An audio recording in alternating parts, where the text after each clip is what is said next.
commencer un petit peu de défarteur liquide pour bien nettoyer la semelle.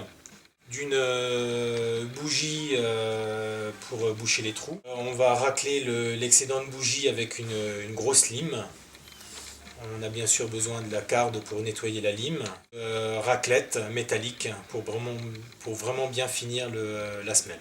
Ce qu'on peut faire avant de commencer la bougie, on peut légèrement réchauffer la semelle pour qu'il y ait une meilleure cohésion. On le fait comme ça, pour qu'il y ait une meilleure cohésion entre la bougie et la semelle. Donc à l'endroit où on veut faire la réparation, on va prendre un petit peu de défarteur liquide. On va essayer juste de bien frotter pour que la semelle soit propre. Bien essuyer. On prend ensuite notre petite bâtonnet. Moi j'utilise un chalumeau. Et à l'endroit où on va avoir la rayure, on va essayer de faire fondre la bougie pour que cette bougie coule à l'endroit où on a le trou à boucher.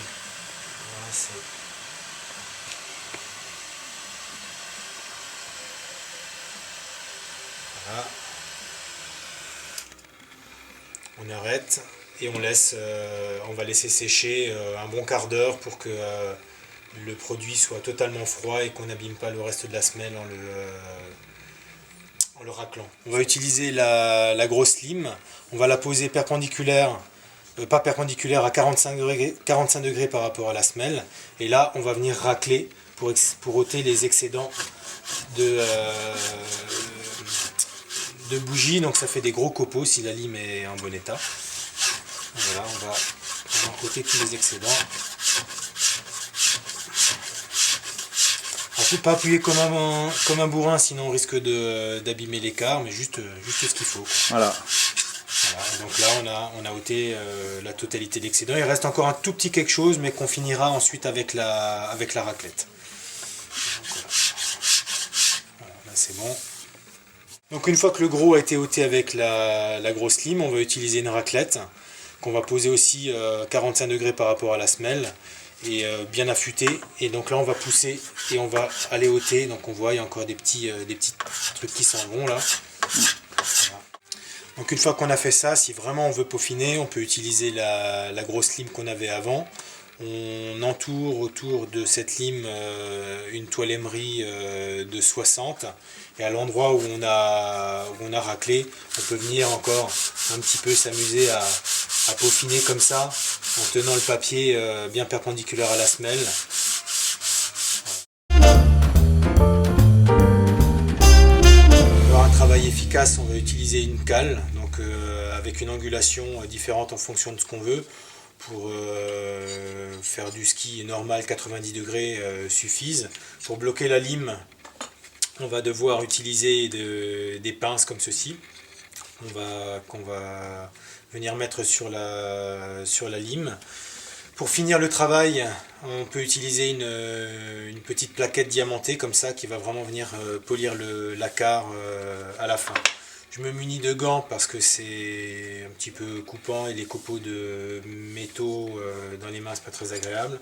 Et bien évidemment il faudra une carde pour bien nettoyer la lime et un pinceau pour retirer toute la limaille qu'on a sur la carre. Utiliser une cale, mettre la petite plaquette diamantée dessus, bloquer l'ensemble avec une pince comme ceci. Et on va utiliser donc cette petite plaquette pour ôter les petites barbelures qu'on aurait pu avoir suite à un contact rapproché avec un caillou. Si on ne le fait pas avec cette lime diamantée avant d'utiliser la lime classique, la lime va glisser dessus.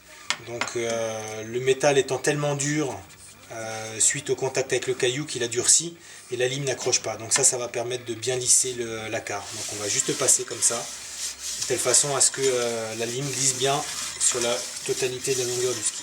Donc pour la deuxième phase, maintenant, on va utiliser la lime classique, Sylvain. Oui, tout à fait. Donc on va venir la mettre de la même façon sur la cale, venir bloquer l'ensemble avec la pince, poser la lime sur le champ de la carre. Tout à fait.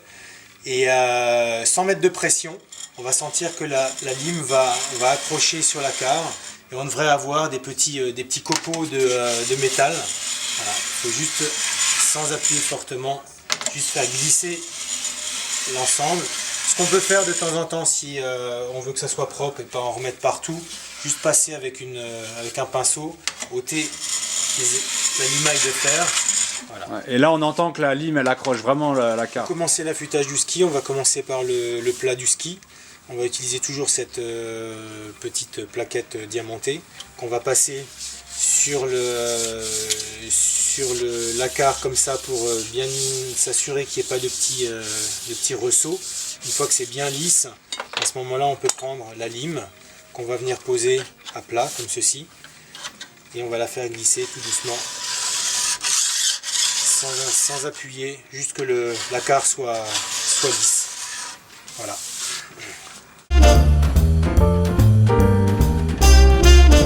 On a rebouché les semelles, on a affûté les carres, donc maintenant on va passer au fartage. Tu peux nous présenter le matériel pour le fart? Oui Pierre, donc on utilise un pan de fart, un fart universel pour juste avoir une glisse correcte. On va utiliser un fer à farter qu'on peut trouver dans un magasin de sport. Et on va ensuite utiliser une raclette pour ôter les excédents de fart. Raclette qu'il faudra vraiment bien affûter. Donc pour bien affûter, on peut utiliser la grosse lime qu'on avait au début.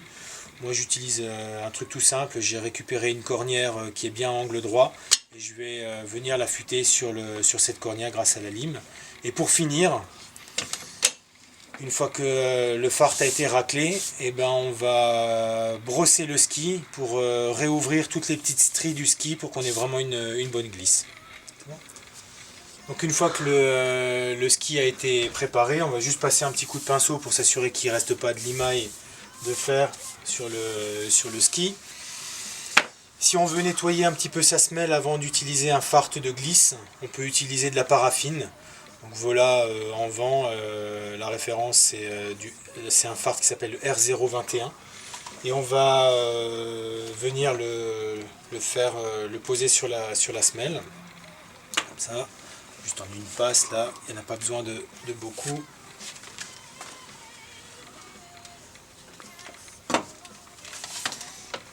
Et on va venir faire glisser le fer comme ça, doucement, de façon à ce qu'on étale. Tu peux pas tourner ton fer dans l'autre sens? Si, je peux. Ça, t'as pas besoin de tenir, voilà, on voit mieux. Donc, une passe aller-retour, juste que ça soit bien étalé.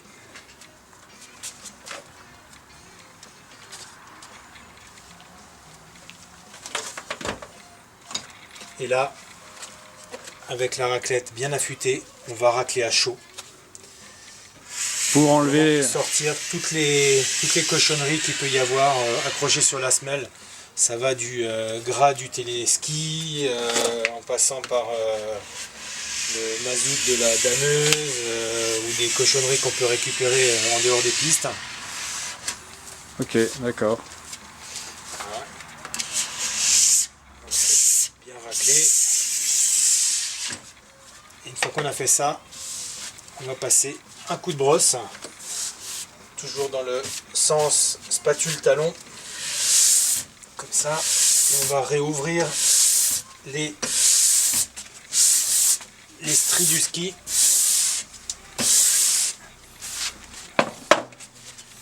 Et donc à partir du moment où on a fait cette étape, et ben là on peut passer le fart de glisse de la même façon.